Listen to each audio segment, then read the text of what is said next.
So I'm going to tell you what the burden of the Lord is, as opposed to revelation, as opposed to your subconscious mind.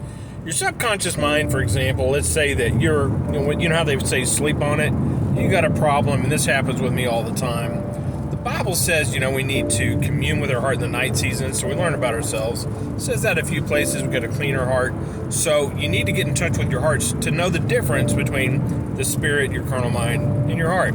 So let's say that you're working on a problem up here carnally. Well, it'll drop down into your heart. You'll go to sleep and you'll have an answer. That is not the burden of the Lord. That's not even the spirit. That's your subconscious mind, or what the Bible calls your heart, right?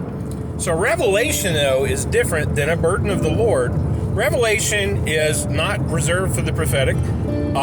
Anybody can get it. If you're seeking God and you develop that relationship with God, He will reveal something to you. And this is where people say, I have this sudden download. In other words, in Isaiah it says, before they ask, I will answer. And what will happen is, like, you'll be asking God about something, and He will answer it just super fast, not in linear words. Just all of a sudden you have this inner knowing. You know in your knower immediately. That's why people call it a download. Now, however, there's no burden attached to it. The burden of the Lord, though, I was thinking about, is this reserved for the prophetic? No, the person gets the burden, and therefore they're a prophet, and therefore, like, for instance, they wrote Amos, the burden of the Lord, Habakkuk.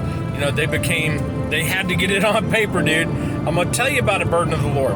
And I'm not sure I would say it's reserved specifically for the prophetic. God just gives you a burden, and you have to give that word, right? Woe is me if I don't preach the gospel. Paul says something like that. God has put a burden on him that you have to say that word. It's like Jeremiah says, fire shut up in my bones, okay?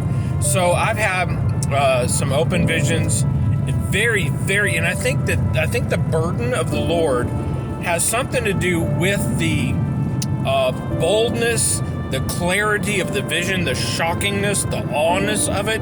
It's not just like a spiritual revelation. It'll be an open vision or something just major.